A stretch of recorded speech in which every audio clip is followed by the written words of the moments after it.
Hey, welcome to Office Hours. My name is Andrew. I'm one of the coaches over here at SaberSim. This is a show where we go over how to use the SaberSim app, answer any and all DFS related questions. You get your questions in one of three ways here. First way, send us an email, support@sabersim.com. Second way, post it live in the YouTube chat. Third way, post it in the Office Hours channel in our Discord server. We do this show Monday through Friday, 2 p.m. Eastern. It is Thursday, so tomorrow is our last show of the week.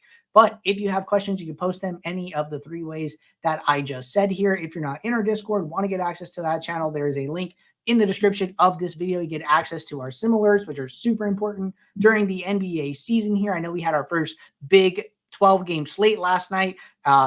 You get access to individual sport channels, ask sport-specific questions, get access to the Office Hours channel. You can ask questions ahead of time, and the Release Notes channel. See when updates go to the app, see when bugs are fixed, etc. So not a bunch of good reasons to be in the Discord. But before we get started here, as always, I want to remind you guys, if you guys are not signed up for our weekly max challenge, get signed up ahead of week 8 of the NFL season here. We have Thursday night football kicking off tonight between the Bucs and the Bills. So no better time to make sure you are signed up for our max challenge promotion. It is a free giveaway that we do during the NFL season. Get access to weekly rewards, get access to season-long rewards. All you have to do, use SaberSim logo as your avatar on DraftKings.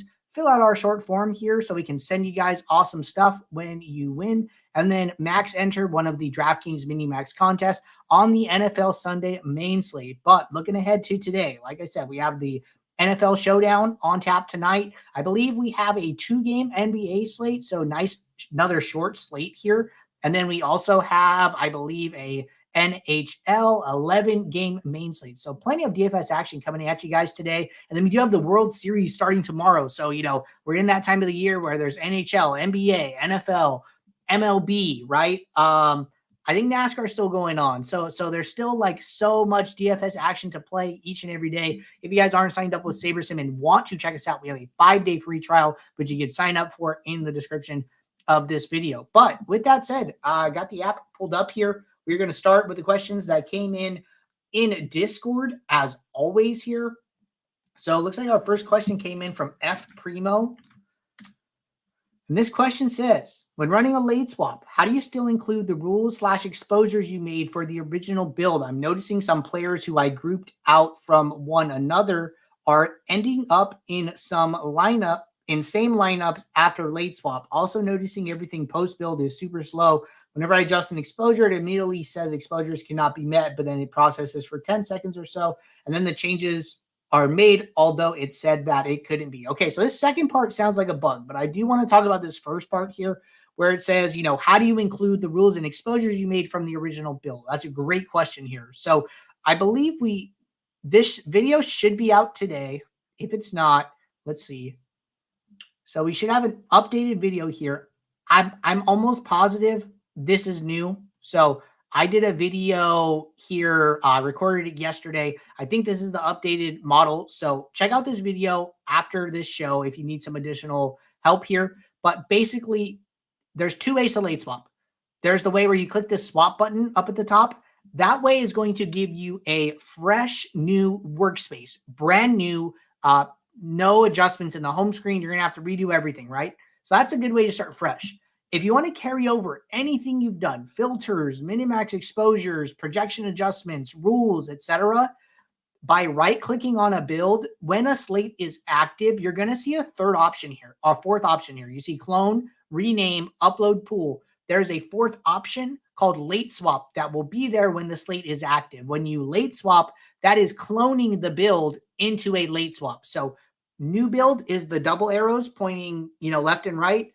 Cloning via late swap is how you get your stuff over to a late swap build. And then the builder will look at what contests are checked.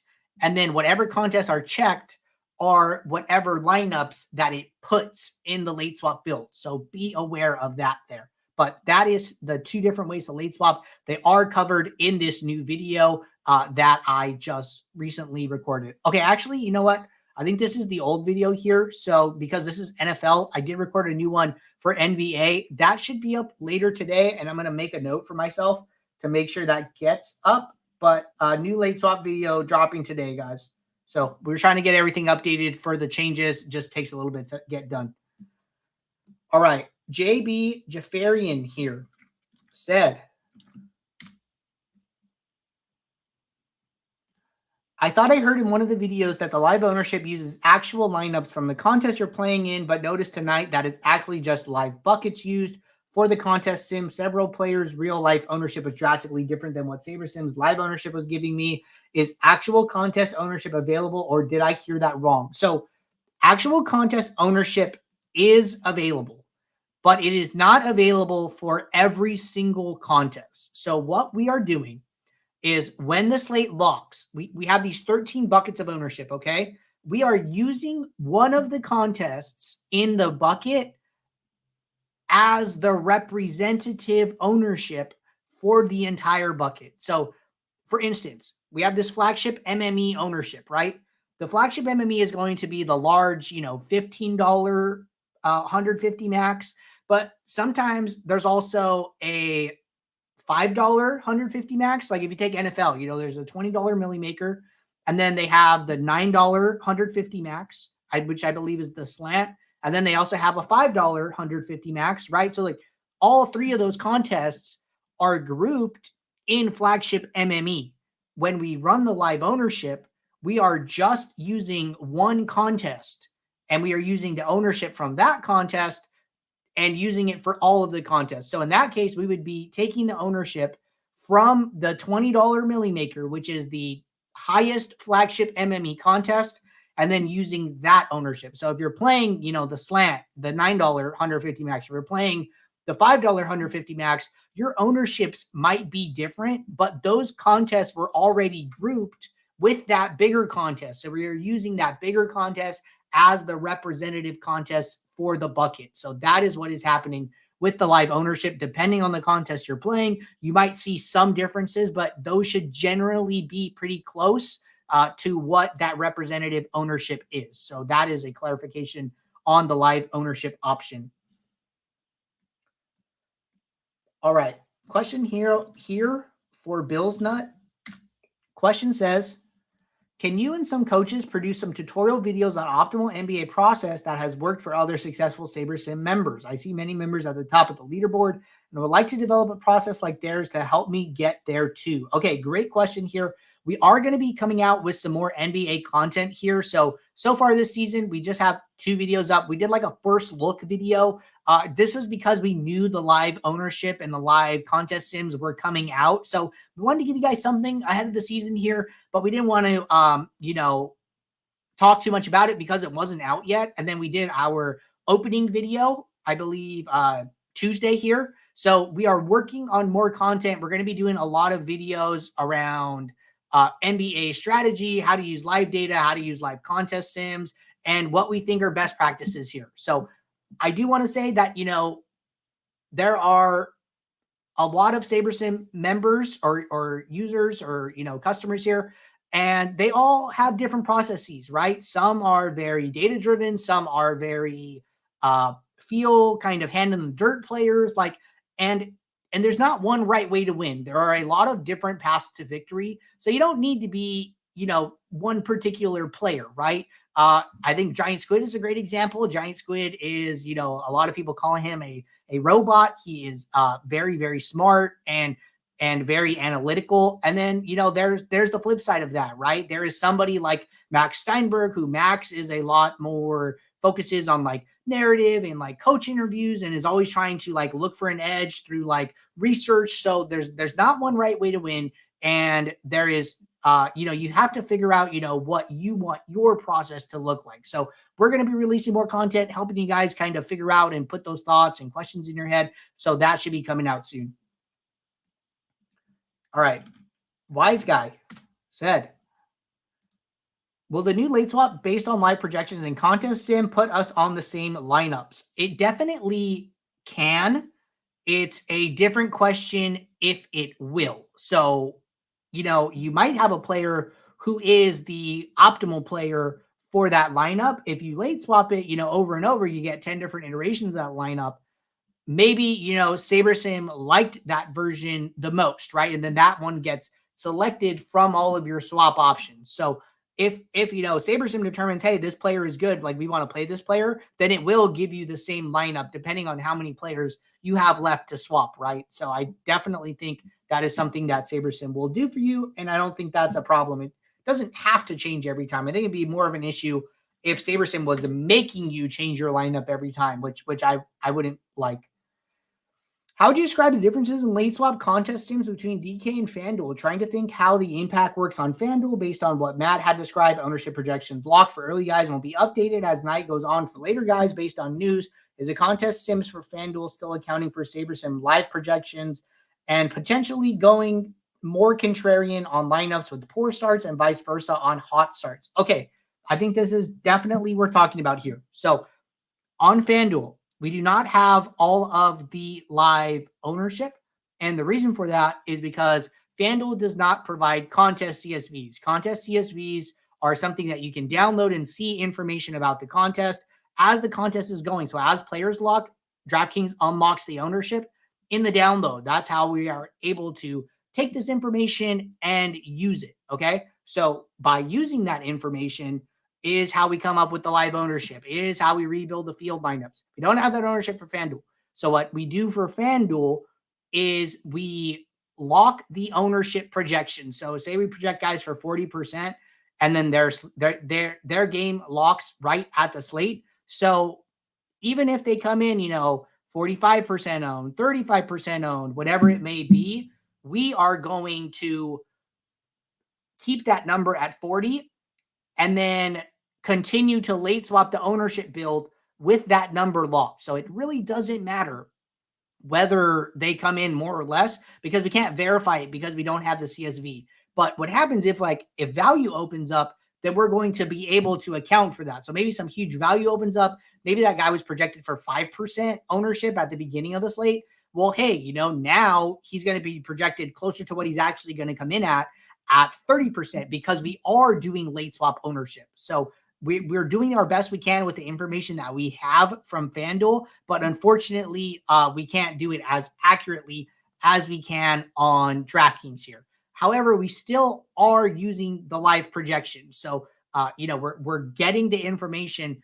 The only difference with FanDuel is that their scoring is different, but we can handle that on our end. So the live ownership is not there for FanDuel. The live projections are. So we are still taking into account game flow and points up to that point and how the game is going and how the players are doing. And then we're using that in the contest sim. So we are using the live projection for FanDuel. We are not using the live ownership for FanDuel. We are using the late swap ownership for FanDuel, which I'm going to be referring to FanDuel as late swap ownership. And then I'm going to be referring to DraftKings as live ownership. So I just want to make that distinction there.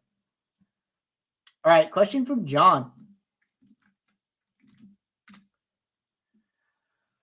John said, does a late swap lineup builds take in consideration the new live features when doing late swap? If so, is there an advantage that can be gained by using the new live features to do late swap prior to the next start of games, even if there were no lineups that you had in the line, even if there are no players out that you had in the lineup? So this gets interesting, right? I think optimal strategy is to swap before the start of each game because we are constantly taking in the new and updated live projections. We are running those about every 5 minutes here. That's the schedule right now, right? Running the live sims every 5 minutes to account for how players are doing up to that point in the game here, okay? So with the question, I do think there is an advantage to continuing to do that. And then when you set up your contest sims, there is a button here in the contest sim now. It says use live sims if available. I would always make sure this is turned on because when the slate locks,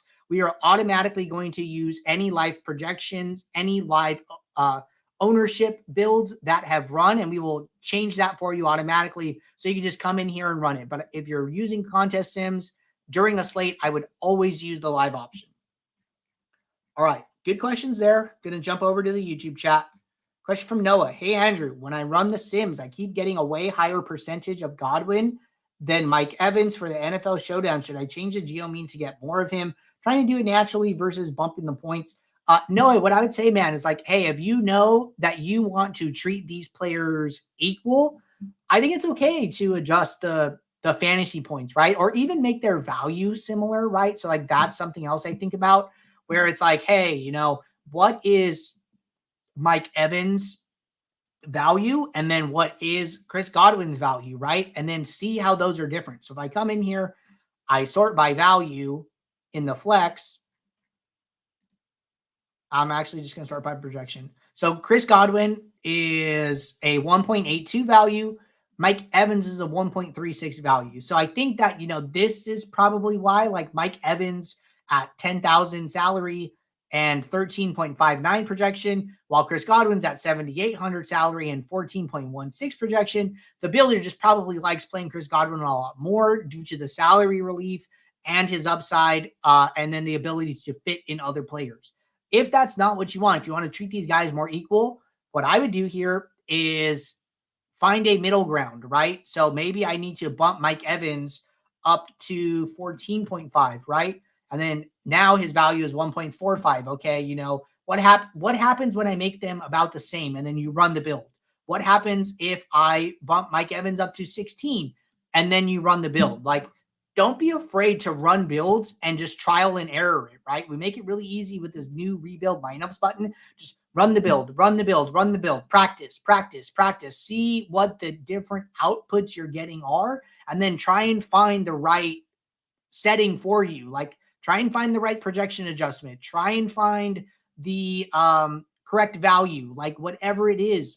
It's okay to just sit here and run builds and try and get closer to what you want. But if you know you want that, don't be afraid to tell the builder that. Don't be afraid to make those adjustments. You can even set, a minimax exposure if you wanted to. Like, no, I know I at least want, X lineups with Mike Evans, and then giving us that input will only help you get closer to what you want faster. All right. Additionally, for NFL Showdown, if you change min uniques, does it get to a point where you can't have the full 20 since the lower player pool? I've seen min uniques work okay up to like 3 here. I would say when you go beyond 3, it does get like a little like the player pool is so short and there are only so many lineups that are different from each other in Showdown that I really would not suggest going above 3 here. I think 3 is like more than enough. I would even be okay with 2 or 1. The only thing to remember is that, when you're guaranteeing these min uniques, you might be blocking yourself from the winning lineup. So if the lineup, you have 5 optimal players and you just need to swap out 1, you're never going to be able to get to that lineup because you have a min uniques of 2. So you are sacrificing that, but I think there are, so many different lineup combinations that, like, even when you use a min uniques of 2 in a pool of 200 lineups, my top 20, I only go down to lineup 22. So I only skipped 2 lineups and I'm still playing like the top 11% of lineups in my pool here. So that's why I think it's okay to use min uniques. I'm okay with 2. I think 3 is like the max. And then I would probably never use 4 here for NFL Showdown.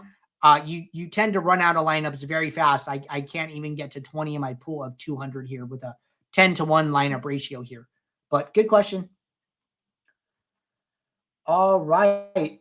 We are all caught up with questions here at the moment, everybody. Like I said, tomorrow is our last show of the week. If you guys have questions ahead of the weekend, ahead of the week 8 Sunday main slate, get those in tomorrow. Questions ahead of MMA, all the weekend sports that are coming up. Do this show Monday through Friday, 2 p.m. Eastern. So until tomorrow, guys, take care. Good luck. I will see you all. Thanks. Bye.